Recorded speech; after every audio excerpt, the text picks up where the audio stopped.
Hey everyone! This is Victorya from Saint-Margueite. Today we're taking you back to 14th century France, where the last recorded trial by combat would take place. Trial by combat was an ancient method of Germanic law used to settle accusations in the absence of a witness. This would result in a duel between two single warriors, and the winner would be proclaimed to be right. Throughout the life of the warrior Jean de Carrouges, he lived through many wars and campaigns, becoming a seasoned veteran of countless battles. He lived during the 100 Years' War, and it's safe to say it was a time of betrayal, strife, and bloodlust. He would be immortalized for his deeds in life, but mostly for the final trial by combat to officially take place in France. The circumstances that led to this duel have gone down in legend. This is a tale of two fierce friends and how jealousy, lust, and pride would result in death. This is their story. First, let's look at the early life of Jean de Carrouges. He was born in the 1330s in the village of Saint-Margueite de Carrouges, and was the oldest son of a knight and minor noble who shared his son's name, Jean de Carrouges. His father was a soldier and warrior, rewarded for his years fighting in the 100 Years' War with a knighthood and a castle overlooking the town. He was also appointed as the man who would take care of the area. So, growing up, young Jean greatly looked up to his father, a man with many tales to share and who had acquired much. The boy would learn the art of the sword and soon follow in his father's footsteps, joining the army. He wanted what his father had: respect and, of course, the glory of triumph on the battlefield. In the early 1370s, Jean married Jeanne de Tilly, the daughter of the Lord of Chambois. After the wedding, the couple had a son together, and Jean named his best friend, the squire Jacques Legris, as his godfather. The pair of friends would soon be invited to the court of Pierre d'Alençon. But their relationship would soon turn sour, as Legris quickly became Count Pierre's favorite, rewarded for his service with a castle and a vast estate. Jean became jealous of his friend, and the two men became rivals at court. However, tragedy would strike Jean. Both his wife and son died of unknown natural causes. Mad with grief, he left home and joined the service of another lord, going on a campaign to fight against the English. He distinguished himself in battle during a 5-month campaign in which half of his comrades were killed. After seeing much death, he returned home in 1380, where he then married Marguerite de Thierville. Marguerite was described as young, beautiful, good, sensible, and modest, the wife any man would be lucky to have. However, her father, Robert de Thibouville, a Norman lord, had rebelled against the King of France twice and was lucky to be allowed to live. Because of this, her family name was tainted. In 1384, Jean went to a party to celebrate the birth of one of his neighbor's sons. Legris was at the party, and the two men agreed to end their resentment towards each other. The two men would once again embrace each other as friends. At the party, Jean introduced his new wife to Legris. A few months after the two friends' reconciliation, Jean decided to go to battle once again.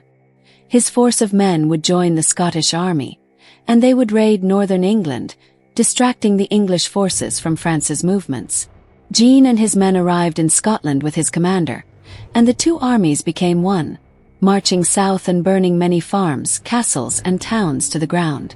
King Richard II of England then personally led his army and met the French and Scottish army, offering them a battle. The French agreed to fight, but the Scots retreated, which caused the whole army to flee. Once they got to Edinburgh, the Scots went north, leaving the French alone in their city. Realizing they were outnumbered, the army then went south around the English forces and into Northumberland, continuing looting and pillaging. They then decided to go back further north, but they were attacked by an English army led by Henry Percy, who destroyed the army's supplies and decimated their forces, taking many prisoners. The surviving French retreated to Edinburgh and then boarded ships to return to France. Even though the mission was a complete failure, Jean would shine on the battlefield and even thrive.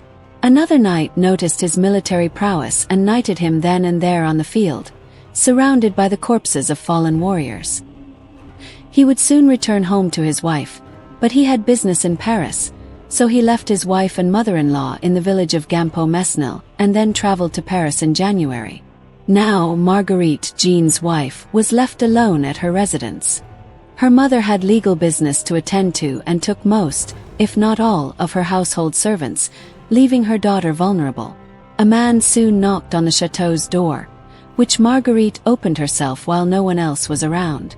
A man named Adam Lovell announced that Jacques Legris was waiting outside the door and wanted to see her.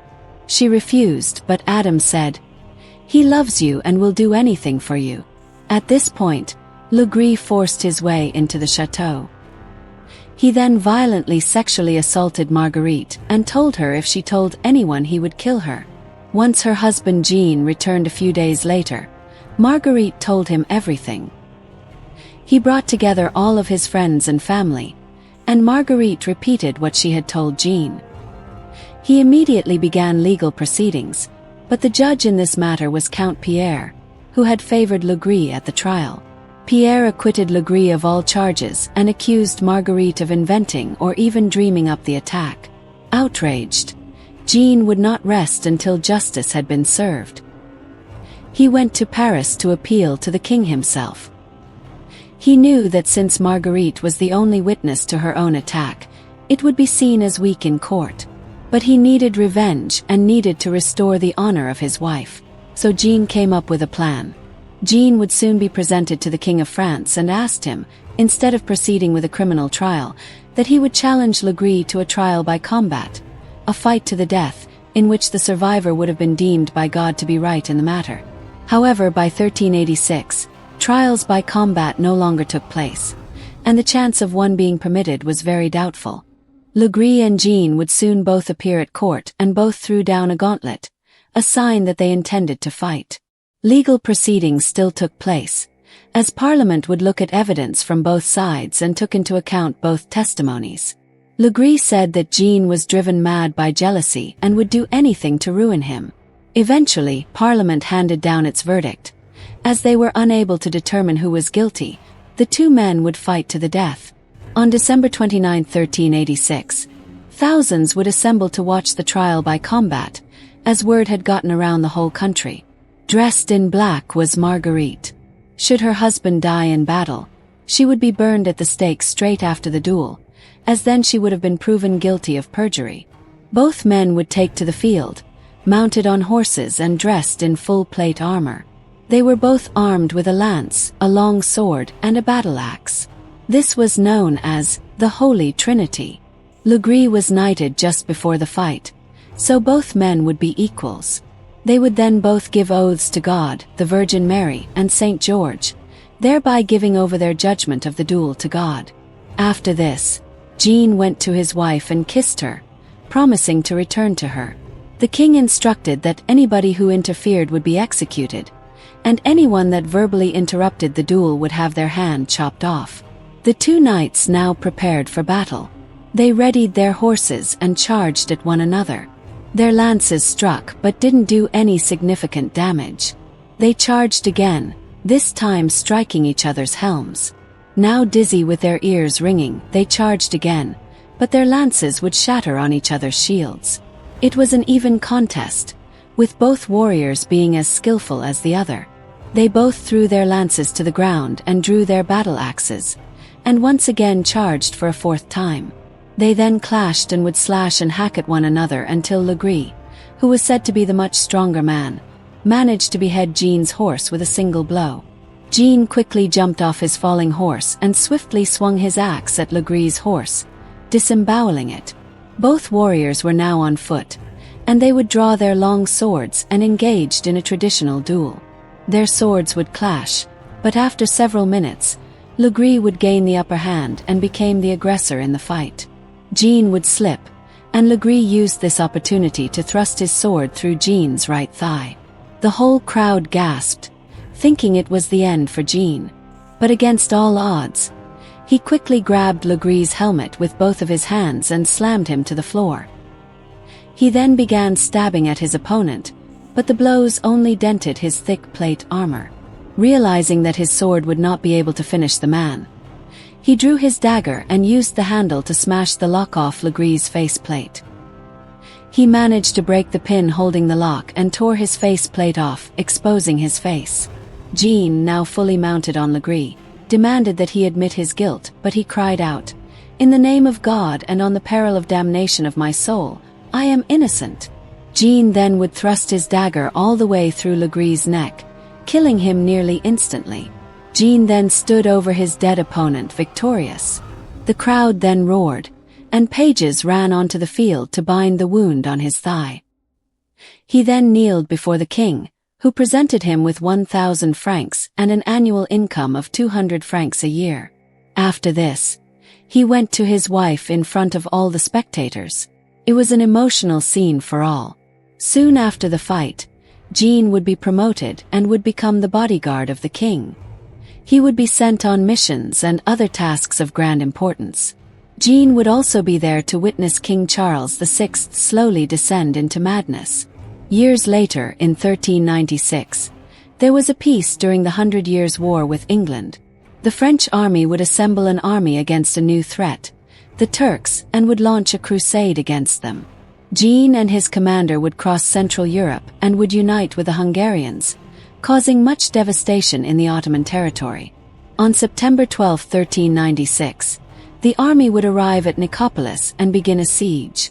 2 weeks later, Sultan Bayezid himself arrived with his army and challenged the army of the French and Hungarians to meet him in open battle.